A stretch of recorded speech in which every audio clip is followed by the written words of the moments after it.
नमस्कार किसान भाइयों, आज के इस वीडियो में आप सभी का दिल से स्वागत है। दोस्तों, एक किसान ने मुझे एक सवाल पूछा कि नीम की खली की जगह अगर मैं नीम ऑयल का ड्रिप से एप्लीकेशन करता हूं या फिर ड्रेंचिंग करता हूं तो मुझे नीम की खली की तरह नीम ऑयल का रिजल्ट मिल सकता है या नहीं, या फिर इससे कुछ फ़ायदा हो सकता है या फिर कुछ नुकसान हो सकता है। नीम की खली का अल्टरनेटिव के तौर पर नीम ऑयल का इस्तेमाल कितना जायज़ है और कितना नुकसानकारक हो सकता है। और इसी के साथ साथ आज के इस वीडियो में आपको हम ये बताने वाले हैं कि नीम ऑयल अगर आप इस्तेमाल कर रहे हो तो आपको कितने ppm का नीम ऑयल का इस्तेमाल करना अच्छा रहेगा। और उसी के साथ साथ हम आपको फ्लावरिंग स्टेज में नीम ऑयल का इस्तेमाल करना है या नहीं करना है, कॉम्बिनेशन करते वक्त नीम ऑयल के साथ आपको क्या क्या चीज़ें ध्यान में रखनी है, ये सब बातें आज के इस वीडियो में बताने वाले। तो बने रहे मेरे साथ वीडियो के अंत तक। मैं हूं दिवराज और आप देख रहे हो निर्माता। चलिए शुरुआत करते हैं आज के वीडियो की। तो दोस्तों, पहले हम ये जानेंगे कि नीम ऑयल का इस्तेमाल करना ज़मीन से आपके लिए फ़ायदेमंद रहेगा या फिर नुकसानकारक रहेगा।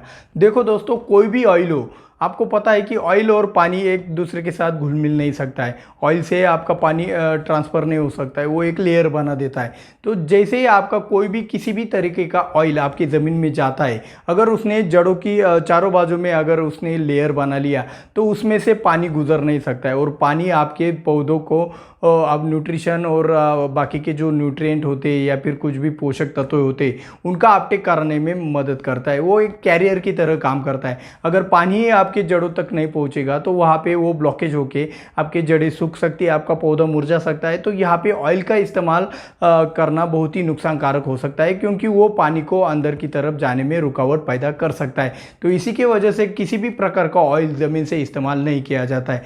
मुझे लगता है कि आपको नीम की खली की जगह अगर आप अभी आपको पता चल गया होगा कि नीम ऑयल का इस्तेमाल कर सकते हैं या नहीं कर सकते। आपको पता चल गया होगा तो मेरे को कमेंट में ज़रूर बताना। आगे भी और भी वीडियो है। तो दोस्तों, नीम के खली की जगह आप नीम ऑयल का इस्तेमाल करना है तो देखो भाई, नीम के खली के बीच में और आपके नीम ऑयल में क्या अंतर है ये भी आपको अच्छे से समझना चाहिए। नीम ऑयल में आपका आता है सिर्फ नीम आता है और वो ऑयल फॉर्मुलेशन में आता है, और उसी के साथ साथ नीम की खली में आता है आपका प्रोटीन आता है, और उसी के साथ साथ आपका कड़वापन आता है नीम की खली में, जिसके कि बहुत सारी कीटकों का कंट्रोल आपका नीम के खली के साथ हो जाता है। और साथ ही में ज़्यादा कंटेंट प्रोटीन होता है, तो आपके फसल को एक बहुत ज़्यादा मजबूती नीम की खली के माध्यम से हो जाती है। तो नीम के खली से माध्यम से आपका प्रोटीन ज़्यादा मिलता है, और नीम ऑयल में कहीं भी आपका प्रोटीन लेवल ज़्यादा नहीं होता है। तो हमारा जो नीम की खली देने का उद्देश्य होता है वो कीटकों को कंट्रोल करना और उसी के साथ साथ प्रोटीन भी आपके फसल को अवेलेबल करके देना। तो दोनों काम एक साथ करने में नीम की खली आपका बहुत ही अच्छा तरीके से काम करती है आपके फसल में।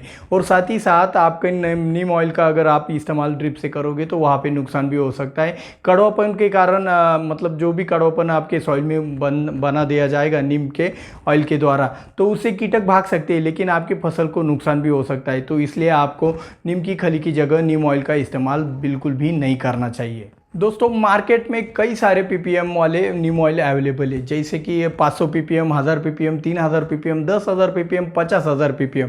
यहाँ तक कि जैसे जैसे वक्त गुजर जाएगा वैसे वैसे आपको 50,000 ppm के ऊपर भी आपको नीम ऑयल मिल सकता है। तो हमें कौन सा वाला इस्तेमाल करना चाहिए, तो एक एक करके हम यहाँ पे समझ लेते हैं। तो पहले हम बात करते हैं 50,000 ppm के नीम ऑयल के बारे में। तो 50,000 ppm वाला जो नीम ऑयल होता है वो बहुत ही कड़वा होता है। इतना कड़वा होता है कि भाई अगर जो भी स्प्रेइंग करने वाला इंसान होता है उसको एक दिन तक खाना भी वो खा नहीं सकता है हाथ से, उसको चम्मच से ही खाना पड़ेगा, इतना वो वाला वो कड़वा होता है। तो कीटकों के ऊपर भी उसका उतना ही ज़्यादा इफेक्ट होता है। लेकिन इस 50,000 ppm वाले नीम का एक नुकसान भी है। अगर आप सब्जी वाले फसल के ऊपर उसका इस्तेमाल कर रहे हो तो वो सब्जी अगर खाने में जाएगी तो वो कड़वी लगेगी, फलों के ऊपर जाएगी तो वो फल कड़वी लगेगी। तो यहाँ पे आपको एक बात समझ लेनी चाहिए कि आपको नीम 50,000 ppm वाला जो भी नीम ऑयल है उसका इस्तेमाल कहाँ पे करना है और कहाँ पे नहीं करना है, ये अच्छी तरीके से आपको समझ लेना चाहिए। तो मेरे हिसाब से जिनमें मतलब देखो, फ्लावरिंग स्टेज से पूर्व अगर कोई फल वाले आपकी बगीचा हो तो उसमें आपका 50,000 ppm वाला नीम ऑयल चल जाता है। और रही बात 10,000 ppm वाला नीम ऑयल, तो भाई 10,000 ppm वाला अगर नीम ऑयल अगर आप फ्लावरिंग स्टेज में भी इस्तेमाल करते हो तो चल जाता है, कोई टेंशन वाली बात नहीं। अगर फलों के ऊपर या फिर जो भी सब्जी आप खाने वाले हो उसके ऊपर भी ये 10,000 ppm वाला नीम ऑयल जाता है तो भी वो आपके खाने के लिए अच्छा रहता है। बिल्कुल भी कड़वा, वो ज़्यादा कड़वा भी नहीं लगता है। एक 7 से 10 दिनों में उसका रेसिड्यू भी वहाँ से निकल जाता है। तो 10,000 ppm वाला रिजल्ट देने के लिए भी अच्छा है और कड़वापन निकालने के लिए भी अच्छा है, मतलब खाने के लिए भी सेफ है।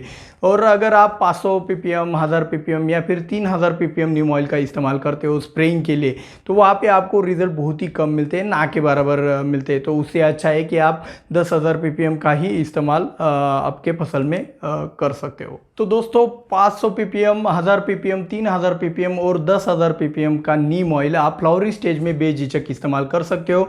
यहाँ पे नीम ऑयल का फायदा आपको ये मिलता है कि कीटकों के कंट्रोल के साथ साथ आपको पाउडरी मिल्ड्यू का भी एक कंट्रोल मिल जाता है। अगर आप इंटरनेट पे या फिर कुछ ऑर्गेनिक फार्मिंग कर रहे हो तो आपको पता होगा कि ऑर्गेनिक फार्मिंग में भी आपका नीम ऑयल पाउडरी मिल्ड्यू कंट्रोल करने के लिए या फिर प्रिवेंटिव में इस्तेमाल करने के लिए बहुत ही अच्छी तरीके से कार्य करता है। तो आप फ्लावरिंग स्टेज में बेझिझक नीम ऑयल 10,000 ppm का इस्तेमाल कर सकते हो। देखो दोस्तों, नीम ऑयल कोई भी आपका केमिकल नहीं है, तो यहाँ पे आप किसी भी केमिकल के साथ आप नीम ऑयल का कॉम्बिनेशन बेझिझक कर सकते हो, क्योंकि ये ऑर्गेनिक होने के कारण ये किसी के साथ भी रिएक्शन नहीं करता है। तो बेझिझक आप किसी भी कॉम्बिनेशन में नीम ऑयल का इस्तेमाल कर सकते हो। और अभी खास बात बताने से पहले आपको हमारी जानकारी, हमारी मेहनत बहुत ही अच्छी लगती है तो भाई एक लाइक भी आपका इसके लिए बनता है। और इसी के साथ साथ अगर आपने इस चैनल को सब्सक्राइब नहीं किया है तो जल्द से जल्द सब्सक्राइब कर लो।